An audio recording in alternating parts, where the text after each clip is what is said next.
Ça serait quoi vendre.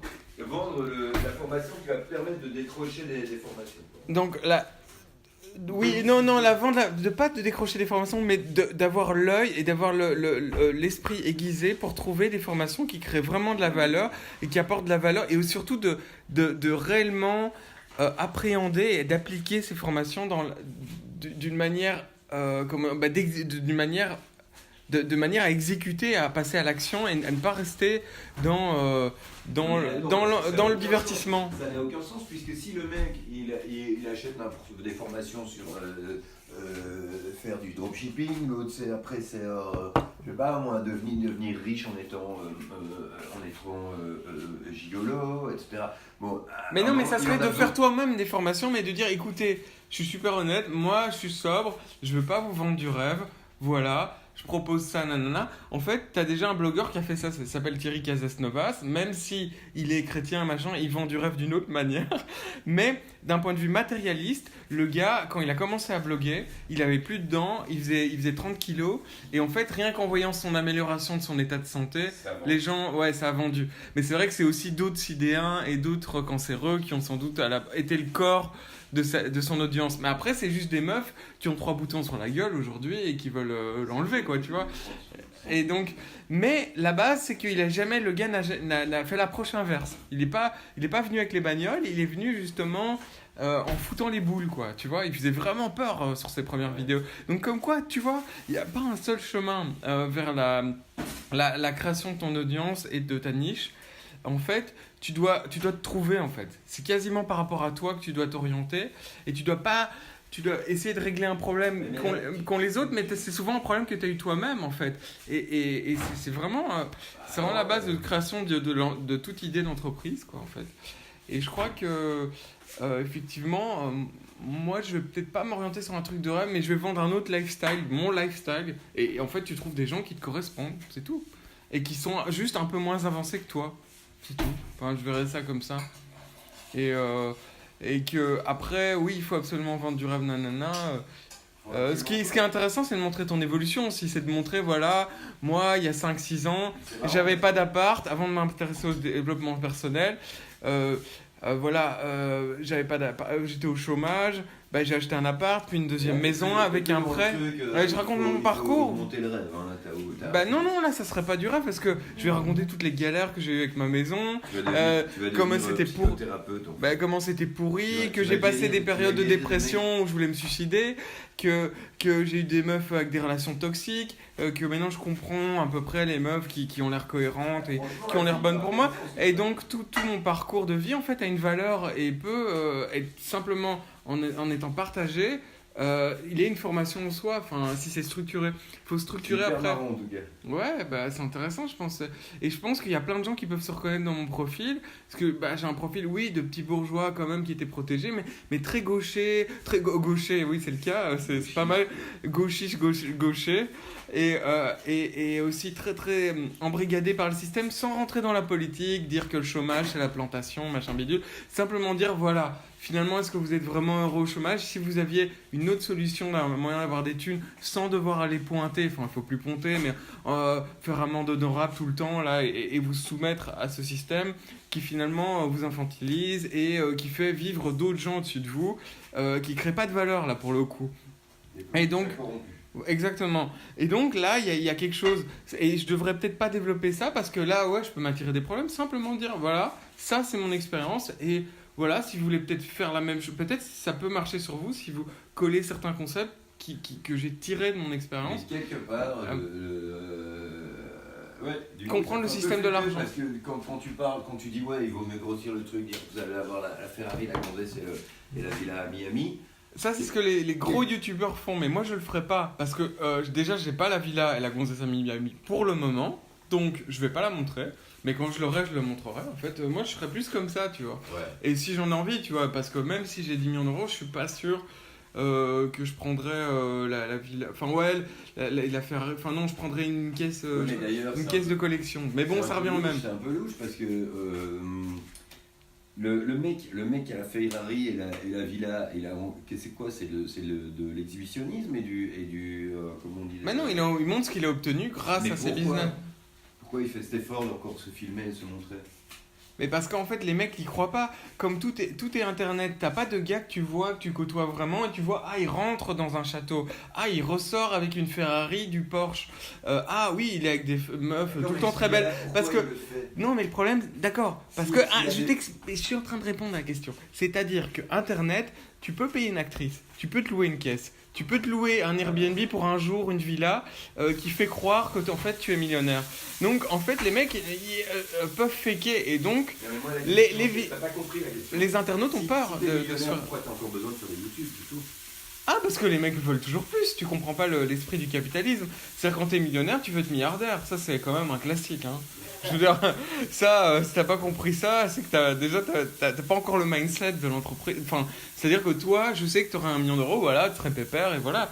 Mais pour le moment, mais voilà, mais le problème c'est que pour avoir 1 million d'euros, il faut plutôt avoir le mindset qui veut 1 milliard. C'est comme ça. Voilà, ça c'est la base. Ça c'est des règles de base par contre que tu lis dans des bouquins qui sont liés à la compréhension de l'enrichissement. Ou ce qu'on appelle le développement personnel. Après, on va bosser pour moi, d'accord? Je vais manger. Je vais bosser sur 2-3 trucs. Même si là, je bosse pas vraiment pour toi, mais on papote, t'enregistres, ce sera un peu la même chose. Ah ouais, non, mais moi je suis. Non, c'est bizarre parce que ton truc de vendre ton expérience personnelle, mais en oubliant justement de vendre du méga rêve, on dirait que tu as oublié et tu crois soudainement que en vendant un truc beaucoup plus honnête, beaucoup plus humble, ça peut marcher. Quitte à ce que dans 10 ans, tu es en fin de moi, je pense que ça marche, ça va pas exploser, mais comme un feu de paille, comme si je me prenais justement une Porsche et je louais une villa pour un jour et je faisais le malin, et là, je ferais de la pub, un gros buzz, mais après, on capterait que je suis fake, et je serais banni et je serais fini. Tandis que si, en fait, j'explique vraiment ce que j'ai fait, et mon évolution, que j'étais à un point A et j'ai été à un point B, et que mon point B est meilleur, clairement, objectivement. Tu vois, ma situation s'est améliorée. Et donc, que voilà, et je continue, et que c'est une évolution permanente, et que j'ai pas envie de stagner, et que voilà, et que s'il y a des gens qui sont intéressés par ne pas stagner, bah, ils peuvent me suivre. Et donc ça serait ça, quoi. Effectivement, tu deviens plus un follower, mais t'es quelqu'un, t'es un influenceur. Voilà, tu deviens un influenceur, pas parce que simplement tu crois en ta propre histoire en fait. Tu crois en ta. Voilà, c'est un truc. Ça paraît fou, mais je viens de capter le truc quoi. Mais non. Ouais, c'est. Et là, c'est aligné en fait. Ça. Voilà. Et je vois tous les mecs qui ont commencé leur première vidéo, ils bégayent et tout, ils sont pas bons. Ouais, et puis ils ont amélioré quoi. Ils ont amélioré tout au fur et à mesure. Et t'as pas un truc parfait directement et c'est jamais parfait. Voilà. C'est quand même hallucinant. Je suis désolé de revenir avec ça. C'est quand même hallucinant que ce que tu as trouvé comme débouché pour ton rêve de création d'entreprise, finalement, c'est créer la même entreprise que ceux qui ont appris à créer une entreprise, à savoir une espèce de truc de vidéo de développement personnel. Oui, sauf que chaque individu, si tu as compris, est quand même unique. Et donc chaque individu a un parcours qui est singulier. Donc à partir de là, il est un formateur et il crée une formation qui est quand même singulière. Ça, c'est ça. Même s'il y a des concepts de base qui vont revenir. En tous les cas, si tous. C'est une relation personnelle que tu vas avoir avec tes acheteurs. Et c'est ça qui change tout, qui change complètement tout. Avant, tu achetais en carta, ou tu achetais quelque chose comme ça, ou tu achetais même une formation avec un prof qui avait un cours mâché, qui était finalement froid. Là, c'est du cours vivant, quoi. C'est du cours qui a été appliqué. C'est pas du bullshit, en fait. Enfin, en tout cas, tu peux pas dire que tu es sûr que ça va marcher pour les autres, mais tu peux dire que tu es sûr que ce que tu expliques, en tout cas, c'est ce que tu as vécu, quoi. Voilà.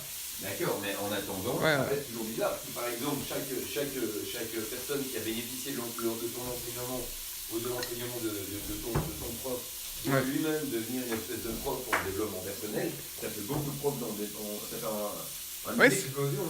Bah oui, mais c'est une chaîne, je pense, qui est vertueuse. C'est comme dans toutes les écoles de philosophie, c'était comme ça. Dans toutes les, les arts martiaux, c'est comme ça aussi. L'enseignement, c'est comment finalement Oui, mais pour devenir prof, tu ne peux pas devenir à ses élèves à être prof. S'il enseigne l'économie. Ah ouais, t'es sûr, en art, c'est comment que ça se passe? En art, c'est justement. Ouais, c'est un problème. C'est vraiment flippant, quoi. Ouais. Oui, non, tout à fait. Mais je dis pas que tous devront être profs. C'est un élément, mais moi je pense que ayant deux parents qui étaient profs eux-mêmes dans la pédagogie et tout ça, je pense que j'ai le profil pour, avec cette explosion justement de la pédagogie en ligne, qui représente maintenant 1000 milliards de marché mondial, je pense que j'ai un profil qui correspond à ça. Et c'est pas.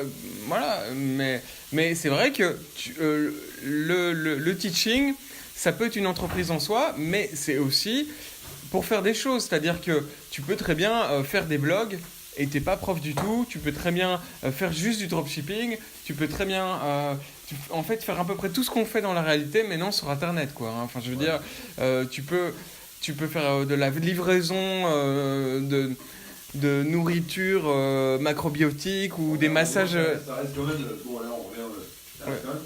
Ouais. Être un intermédiaire. Bien sûr. Tu dis, on peut faire tout ce que tu veux sur Internet, donc tu peux pas construire une bagnole, tu peux rassembler une bagnole. Ouais. Tu peux la vendre, Ouais, alors les imprimantes 3D arrivent quand même, et je mettrai un bémol, et je pense qu'on va commencer à pouvoir construire des petits objets. Alors une bagnole peut-être pas, c'est trop compliqué, mais tu peux déjà faire un flingue ou des trucs, des trucs assez complexes avec des imprimantes 3D. Donc des mecs qui développent des maquettes, par exemple pour des plateformes d'imprimantes 3D, ben ils auront également. Donc tu vois, je peux vraiment répondre à toutes tes questions. Je pense que vraiment l'internet, c'est un truc de dingue, quoi. Enfin vraiment, il se passe plein de trucs, quoi. Internet qui permet de construire la voiture. Ou de conduire le revolver. Non, c'est un médium. Chez lui, et après, Non, c'est pas Internet. C'est Internet combiné avec toutes sortes d'avancées technologiques et de pousser, de percées même, je dirais, technologiques qui sont la blockchain, les imprimantes 3D, c'est aussi les... ils ont des leggings, c'est pas grâce à blockchain. Non, ça c'est par exemple un nouveau truc qui n'existait pas avant, c'est le fait que le e-commerce chinois s'est vraiment fortement développé, donc les prix ont complètement baissé, et qu'aussi la gestion se fait vraiment en just in time, en flux tendu. Et donc voilà, ça s'est vraiment amélioré. Et donc avant, seul Toyota dans les années 80 avait accès à ce qu'on appelle le just in time. Ouais, le flux tendu. Et maintenant, tout un chacun peut créer une entreprise en flux tendu. Donc ça, c'est encore un truc qui est... Tout un chacun peut créer une entreprise en faisant quoi ? En flux tendu. Le dropshipping, c'est du flux tendu. C'est-à-dire que tu n'as pas de stock, tu n'as pas de gestion des stocks, en fait. C'est le just-in-time inventé par Toyota dans les années 80 au Japon. Et qui a justement fait baisser le coût des composants de l'industrie automobile et donc fait baisser le coût des voitures drastiquement. Et du coup, et voilà, bon, il y a plein de choses comme ça. Il y a le... Oui, donc la blockchain, bon ça c'est les devices qui vont commencer à être implantés. Bon là on est un peu dans la science-fiction, mais il va y avoir des devices, l'humain augmenté, donc avec des devices implantés directement sur le cerveau. Par exemple, on sait déjà implanter une fausse oreille, enfin bon, un faux tympan, des choses comme ça. En tout cas, les sociétés de Musk travaillent sur le là-dessus, quoi, enfin sur le... et alors l'intelligence artificielle, alors là c'est un pan, bon on en parle énormément en ce moment, mais ça c'est un pan explosif, quoi, parce qu'évidemment elle est utilisée en fait, par exemple dans le dropshipping, le pixel Facebook c'est de l'intelligence artificielle déjà. Pixel Facebook, c'est quoi ça ? C'est en fait le fait que au début tu vas pas avoir d'audience, donc tu vas targeter des thèmes, tu vas dire ok je prends les mots-clés legging, je prends le mot-clé par exemple... maillot, enfin un vêtement pour femme, fitness, ce genre de choses, voilà. Et tu dis quel marché tu veux. Si ton site en anglais, bah tu vas faire Australie, United Kingdom, USA. Mais Pixel, c'est quoi le nom ? Et après, le pixel va recorder tout ce qui se passe sur le site. Donc il va voir les gens qui vont sur le site, les gens qui ajoutent dans le panier, les gens qui font des achats, les gens qui abandonnent leur panier, les gens qui viennent que 2 secondes et qui se cassent, les gens qui ont l'air intéressés, qui restent un peu à glander, qui ont l'air de vouloir acheter. Et donc il va comprendre les comportements de ce qui se passe. C'est à peu près comme maintenant les intelligences artificielles qui vont repérer les comportements des terroristes, tu vois, en voyant 45 000 terroristes, à la fin elles vont capter que c'est le mec qui a une bombe. Et c'est pas le mec qui est juste nerveux parce que sa meuf lui a pas fait une pipe le matin. Enfin bon, il faudrait que je change ça. Parce que sa meuf avait la migraine, enfin voilà, la veille, quoi. Et donc, et ce que je veux dire, voilà, c'est ce genre de choses. Donc, il va pouvoir trouver une audience des gens similaires à ce que tu recherches. Si tu recherches des gens qui achètent pas, tu peux.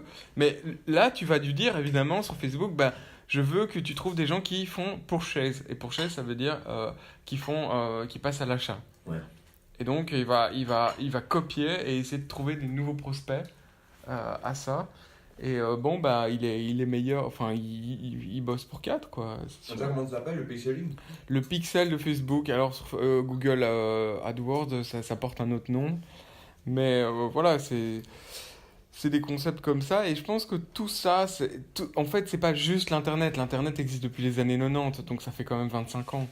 Donc Mais après, qu'il y ait des connexions haut débit, qu'il y ait le smartphone, qui permet d'avoir Internet partout, qu'il y ait le data, en fait, c'est une combinaison de plein d'éléments qui vont faire une révolution. Et je pense que ça a toujours été comme ça, en fait. Quand tu comptes... La révolution. De quelle révolution on parle d'ailleurs? Bah, une révolution qui est d'abord technologique, mais qui va être une révolution culturelle et qui va être une révolution de notre mode de vie. Notre mode de vie va, je pense, est profondément bouleversé dans les années qui viennent, en fait. Comme ça a été le cas, comme un peu la Révolution française est quand même on pourrait dire, est quand même une...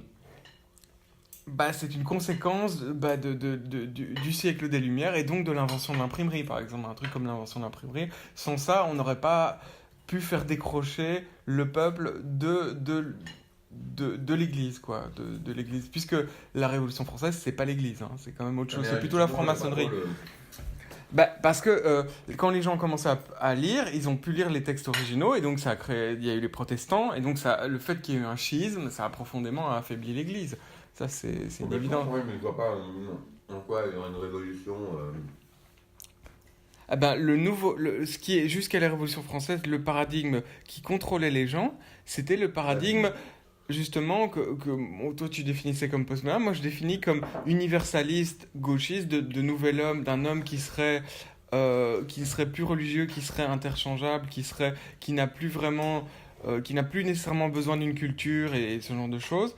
Et bon, ça, c'est pas sûr que ça soit remis en cause. Par contre, ce qui est remis en cause, c'est le fait que l'État contrôle la création de ce nouvel homme, donc qu'il y a un État centralisé contrôle ce nouvel homme, et qu'en fait, je pense que les gens vont se réapproprier leur propre parcours, leur propre destin, et que ça va plus être quelque chose nécessairement de... On va vers un individualisme qui avait déjà commencé à la Révolution française, mais C'est plus personnalisé. qui va être encore plus personnalisé, c'est ça, parce que c'est vrai qu'au Moyen-Âge, là, il n'y a même pas d'individu, il n'y a même pas d'artiste, ça c'est vrai.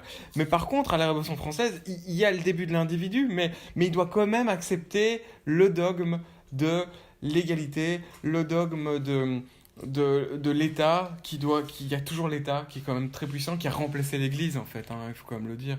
Et, Il remplace l'État. et là, l'État Il y a un État dans l'Ancien Régime, sauf que c'est un État théocratique. Ouais, c'est ça. Absolu, droit. Ouais, ben en fait, la monarchie, mais qui est l'État, effectivement. Ouais, non, c'est juste. C'est juste, mais je pense que le concept d'État est caduque avec la blockchain et les évolutions économiques qui vont arriver.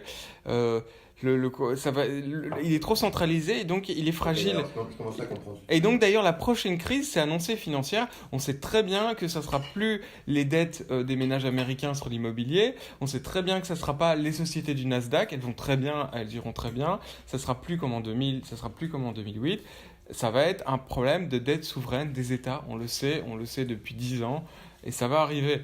Parce que voilà, les États sont endettés, les gens, le pouvoir de perception de l'impôt de l'État est de plus en plus faible parce que ceux qui créent réellement de la valeur sont mobiles et donc ils peuvent aller vers des États qui sont moins endettés et qui vont percevoir moins de valeur. Et donc, c'est-à-dire que tu es toujours le paradis fiscal de l'autre, tu vois. Donc c'est vrai qu'il y a un jeu de ping-pong, mais pour autant, l'État qui va à un moment avoir trop de dettes et trop taxé et pas mettre en avant justement ce qu'on développe là dans ce podcast, la libre entreprise, eh bien, des gens qui seront juste dans le système de plantation, donc qui seront des passifs, seront une charge et à un moment, les États qui auront mis trop en avant ce système qui est pour moi pas vertueux, qui est pour moi vicieux, vont être trop lourds et vont simplement devoir se réformer. Ils n'auront pas le choix en fait. Et puisqu'il y a une compétition entre les États et qu'aussi, là, la compétition n'est pas forte entre les États parce qu'il n'y a pas encore de grosse crise sur la dette. Ils peuvent encore faire péter la planche à billets et il n'y a pas de problème. Et donc, il n'y a pas de compétition puisqu'il y en a un qui fait péter sa planche à billets, l'autre fait péter aussi fort sa planche à billets. Mais à un moment, le Japon l'a fait, l'Europe l'a fait, les États-Unis le font. Ouais, on n'est plus une compétition entre pays, là, on retourne, regarde avec Trump, avec le protectionnisme, on voit qu'on est en train qu'il y a une tension là-dessus et que ça va pas s'améliorer. En Europe, il n'y a pas un pays qui peut décider de faire tourner sa planche à billets en euros, quoi. Oui, mais la planche à billets européenne tourne, ça c'est sûr. Il y a des quantitative easing, il y a le taux d'intérêt de la BCE est à 0%. En fait, je me rends compte que je connais vraiment bien l'économie. Et en fait, en 2008, le taux était à 4%.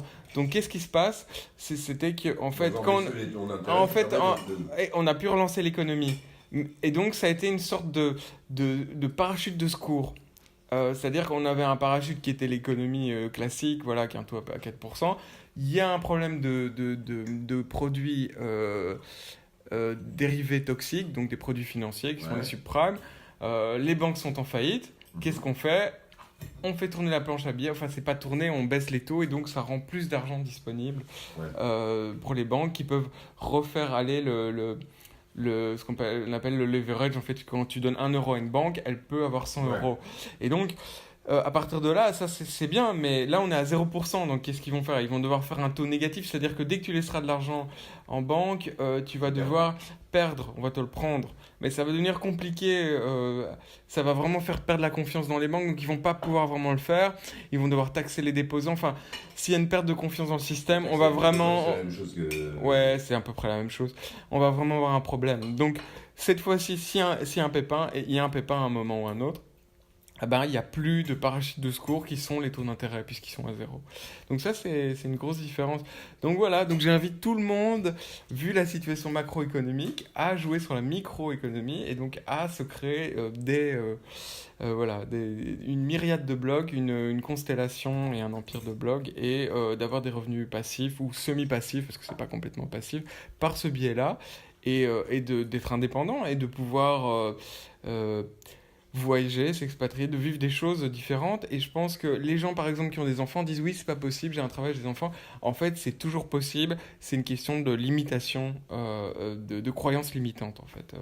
Les gens pensent que c'est pas possible parce que personne ne le fait dans la plupart des cas. Mais je suis, par exemple, une famille qui s'appelle la Bitcoin Family, qui sont des Hollandais.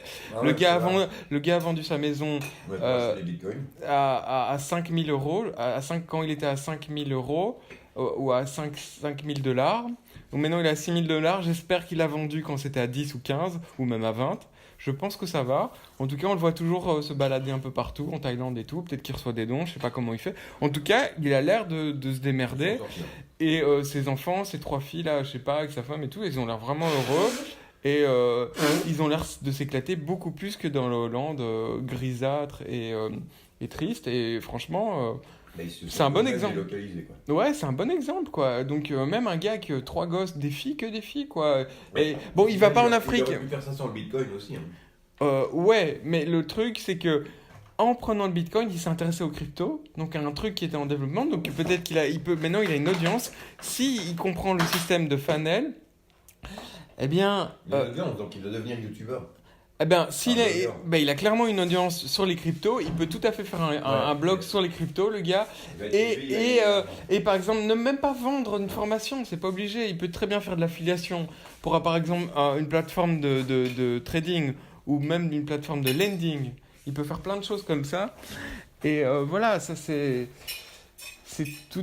Il y a plein de choses qui sont possibles en tout cas. Et voilà, c'est un bon exemple d'un gars avec 3 enfants, assez jeune. Est-ce que c'est pas la même chose que de dire un gars qui s'est lancé dans les draps, dans l'industrie de draps par dropshipping. Maintenant, il a appris plein de trucs sur le tissu, il peut se lancer dans la couture, je sais pas. Non, c'est pas la même chose, parce qu'en fait, la couture, ça serait qu'il devrait travailler dans la couture, et qu'en fait, son temps de vie, il a que 24 heures sur une journée, donc ça n'est pas scalable. On peut pas le multiplier. Tandis que s'il a une audience, déjà, les données qu'il a sur ses clients, les gens qui le suivent, ça a une valeur en fait. Les données ont une valeur. Et en plus, s'il crée un site ou de l'affiliation, il peut vendre n'importe où les produits pour ses. Est-ce qu'il le fait? Donc c'est marrant, toi, tu dis il peut faire ça, il peut faire ça. Ben, je vais me renseigner sur ce gars et tu serais très étonné. Ouais. Et effectivement, je. Quand même un Ouais. drôle de truc, quoi. Je veux dire, le Bitcoin, il est Mhm. monté jusqu'à. Et c'est bien parce qu'on a quelqu'un de critique et Hein? qui fait la contradiction, ça crée le débat. Le Bitcoin, il est monté jusqu'à 17 000 euros. Le mec, il se fait sa Bitcoin Family. Il se barre en Thaïlande. En attendant, le Bitcoin, maintenant, il est à 6 000 euros. Quoi. Mais il l'a acheté à 5 000, donc déjà il est bon. Ouais, Après- il a juste rien perdu, quoi. Ouais, non, ça c'est clair. Mais de toute façon, je pense que le gars a un peu Et suivi. donc, toi, comme porte de sortie, tu lui proposes de devenir une espèce de youtubeur et de la vendre son savoir-faire. Bah, il a un compte, je vais aller voir son compte Instagram, c'est déjà pas mal. Rien qu'avec ça, Est-ce qu'il le monétise? je sais pas. Peut-être. Je sais pas, mais il est sûr que s'il vit en Thaïlande, le coût de la vie étant ce qu'il est en Thaïlande, pour une famille de 5 personnes, il n'a pas les mêmes coûts que quand il est en Hollande. Ça, c'est sûr. Donc, mais il a vendu donc, sa baraque. oui, il a vendu sa baraque, d'accord, mais donc il a de l'argent et il peut louer un truc pour beaucoup moins cher qu'il louerait en Hollande. Après, je sais pas quel travail il avait en Hollande, je sais pas si sa femme travaillait, effectivement. Mais je pense qu'en fait, une part beaucoup plus importante, évidemment, tout le monde ne pourra pas s'affranchir du jour au lendemain du salariat et du travail sédentaire, puisqu'il faut quand même qu'il y ait des productifs, évidemment. Évidemment, mais la part étant, le marché étant ce qu'il est, étant en pleine croissance, il y a une part beaucoup plus très importante qui va pouvoir devenir indépendant financièrement via ce qu'on appelle l'internet, quoi, de manière très large. Et finalement, quand on y pense, les sociétés modernes ont fait ce virage dans les années 70, quand dans les années 70, encore 50% étaient des emplois de prolétaires industriels, et aujourd'hui, en 2018, on est à 90% dans le service, quoi, finalement. Sauf que ce service est centralisé, c'est-à-dire que on enrichit souvent, dans la plupart des cas, un patron. Et en fait, au lieu de faire du service pour un patron, on fait simplement du service via son blog, et on crée de la valeur, on crée du service à des gens en peer-to-peer, c'est-à-dire directement. Et donc, ce qui va se passer, c'est que l'Internet va grossir et que d'autres business plus classiques de services vont mourir parce qu'ils ne se seront pas décentralisés et ils ne seront pas passés assez vite à l'Internet. Voilà. Donc pour toi, Internet égale décentralisation, quoi. Oui, c'est ça. Les Ouais, intermédiaires. attention, ça peut se recentraliser, mais pour le moment, c'est très décentralisé parce que c'est en croissance, c'est petit. Ça c'est pourrait, encore ça pourrait se recentraliser. Bah, on a Si Google, jamais- on a Amazon qui sont clairement Non, mais si centralisés. jamais c'est quoi la neutralité du net? Si tu dois commencer à payer pour avoir ton audience, ça va devenir plus compliqué. Si- Oui, mais ben, je veux dire, un mec qui faisait une boîte de n'importe quoi, de comptabilité ou une boîte qui vendait des jouets, bah, il faisait une publicité à la télé, à Noël. pouvoir se le permettre. Hein. Ouais, il fallait. Et c'est ça qui est génial. C'est qu'en fait, Et pour le tu moment, peux te permettre d'acheter de la pub Facebook Parce et que- même avec ça, parce tu que peux t'as la commencer même avec 5 bande euros. passante, parce que tu as la Ouais. même bande passante si tu es un petit con ou une grosse boîte d'avocats. Cela dit. Bah, t'envoies l'ordre à Facebook, tu dis c'est ça ton budget, après c'est le serveur de Facebook qui fait. Donc évidemment, t'as les mêmes bandes passantes parce que c'est des ordres que c'est comme du trading en fait la publicité maintenant. Donc c'est des ordres que tu envoies et c'est pas, tu n'héberges rien, c'est une interface que tu vas gérer. Juste que si jamais la neutralité du net, c'est le fait que les petits et les gros aient à peu près la même visibilité, non? Ouais, c'est ça, c'est-à-dire qu'il y a le concept de gros hacking, c'est-à-dire qu'avec des petits moyens, tu peux faire beaucoup. Par exemple, un concept de gros hacking, c'était par exemple Gmail, qui a commencé quand justement Google n'était pas encore très fort, et c'était au début des années 2000, et la plupart des gens avaient des boîtes Outlook de Microsoft. Mhm. Et en fait, ce qu'ils ont fait, c'est qu'ils ont dit, bon, si vous parrainez un ami, au début, ils ont Ouais. rendu le truc très très privilège, quoi. C'est-à-dire que tu devais être invité pour rentrer sur Gmail. Ouais, tu es parrainé. Ouais. Tu devais être parrainé, donc les gens se disaient waouh, ce service a une valeur. Ils ont créé une valeur à partir de rien en fait, en montrant qu'évidemment toutes les boîtes de toutes les messageries allaient avoir une base gratuite, c'est-à-dire au moins 5-10 gigas gratuits, parce que ce qui a de la valeur, c'est les données qu'on envoie dans ces boîtes, et elles sont évidemment épiées, et Google les commercialise. Donc ce qui s'est passé, c'est qu'ils ont dit, vous parrainez un ami, vous avez droit à 5 gigas gratuits. Et donc, à chaque fois, les gens parrainés recevaient de l'espace de stockage gratuit. Et ça a très bien marché. Ça, c'est une technique de gros hacking. Et tu peux très bien le faire. Tu n'offres pas l'argent, mais tu offres un plus gros service que tu as déjà. Donc, ça ne te coûte pas grand-chose, en fait. Et tu gagnes des clients, tu gagnes des prospects pour rien, en fait, pour pas grand-chose. Et ça, c'est des techniques que même les petits peuvent utiliser. Il faut déjà avoir compris à l'époque que les données des clients Ouais. avaient de la valeur, quoi. Mais ça, depuis la bulle Internet, il avait compris, puisque je me rappelle qu'au début en 99, avant l'éclatement de la bulle, tu crées un forum avec 10 000, avec même 2000 ou 10 000 inscrits, tu vendais ça à 1 ou 2 millions de dollars Ah ouais. à un hedge fund ou quelque chose comme ça, enfin à des investisseurs, parce que c'était futur. On espérait la croissance potentielle. Et finalement, c'était pas faux, puisqu'en fait, c'est juste que sur une boîte en 99 du web, ben, il y en a un millième qui a survécu, donc enfin sur 100 boîtes, Ouais. il y a une startup qui a survécu, Google, Amazon, voilà. Et voilà, on sait ce qu'elles sont devenues. Elles valent 1000 milliards. C'est les trois plus grosses capitalisations avec Facebook, qui arrive un peu plus tard. Apple, qui était déjà là. Mais bon, voilà, Google, Netflix. Enfin, voilà, Netflix est aussi arrivé plus tard. Mais bon, eBay, il y avait eBay. eBay a dégrossi. Donc on voit que ça change. C'est c'est un combat permanent. Mais pour autant, voilà, si on regarde les valorisations des grosses compagnies du Nasdaq dans les années 90, même au pic de 99, donc quand elles sont surévaluées, elles valent 10 fois moins que maintenant. Et sans doute 100 fois moins en 98 ou en Il 97. y a aussi 99% des startups. Voilà, c'est ça. Alors, tout le travail, évidemment, ça a été soit, moi je vais dire, quand vous investissez en bourse, c'est très simple. Soit vous vous y connaissez dans le web, si vous investissez par exemple dans le Nasdaq, et vous connaissez la société, si c'est une société à risque, vous connaissez son secteur d'activité, son potentiel, vous comprenez la comptabilité, vous comprenez un peu où elle en est, elle n'a pas trop de dettes. Bon, vous devez vraiment patiemment l'étudier. Et là, je pense qu'il y a moyen de faire des gros bénéfices. C'est-à-dire que si vous mettez 1000 dans 10 sociétés... Non, il y a moyen de faire des gros bénéfices, il y a moyen de faire des bénéfices. C'est sûr, c'est stable. Ah non, non, non, non, non, parce que non, des sociétés qui commencent. C'est-à-dire, ça peut être même dans la biotech. Exactement. Eh ben, vous allez étudier, il y en a peut-être même 1 sur 100. Si vous mettez, il va falloir mettre 100 000 euros. Mais les 1000 euros, 1 sur 100, eh ben, les 1000 euros vont rapporter 1 million. Voilà. Ils vont faire fois 1000. C'est-à-dire que c'est des ordres de grandeur énormes. Et ça, je pense que, bon, ça, c'est pas donné à tout le monde, mais bon, ça peut être fait. Les gens pouvaient peut-être voir ce qu'allait devenir Amazon, c'était quand même un peu... Enfin, ou même Facebook, voilà. Mais on savait pas que Facebook allait racheter Instagram si Facebook n'avait pas racheté Instagram.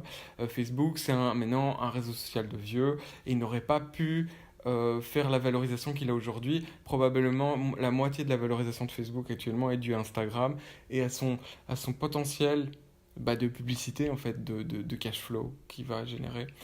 Et qui n'est pas encore monétisé, or que Facebook monétise déjà sa publicité. Mais le potentiel pour Instagram est plus grand. Et bon, pour finir là-dessus, ça serait que, effectivement, si vous ne connaissez pas, alors c'est mieux d'investir sur un tracker. En fait, c'est quoi un tracker? C'est un algorithme qui va traquer par exemple le Nasdaq 100, donc les 100 plus grosses capitalisations du Nasdaq. Il va investir dans les 100 en même temps. Si vous investissez par exemple 100 dollars dans un tracker, là, il va investir voilà, en proportion de la capitalisation de chaque valorisation des 100 plus grosses capitalisations du Nasdaq. Et il va le mettre à jour tous les mois. Donc s'il y en a une qui fait faillite ou qui descend dans le classement, il y en a une nouvelle qui monte. Donc ça veut dire que vous protégez des faillites par ceci. Pour les monnaies virtuelles aussi. Il y a des trackers pour par exemple prendre tout le panel des monnaies alternatives au Bitcoin. Par exemple, si vous voulez pas investir sur le... Ouais, voilà. Mais par exemple, ça peut prendre toutes les monnaies, effectivement. D'ailleurs, je sais pas si ça existe encore. Je suis pas sûr. Je sais qu'il y a des produits dérivés, on peut shorter le Bitcoin, c'est-à-dire qu'on peut le vendre à découvert. Donc anticiper une baisse du Bitcoin, par exemple. On va voir combien il en est, Bitcoin. Bon, il a 6200, 300, quelque chose. Ça bouge pas.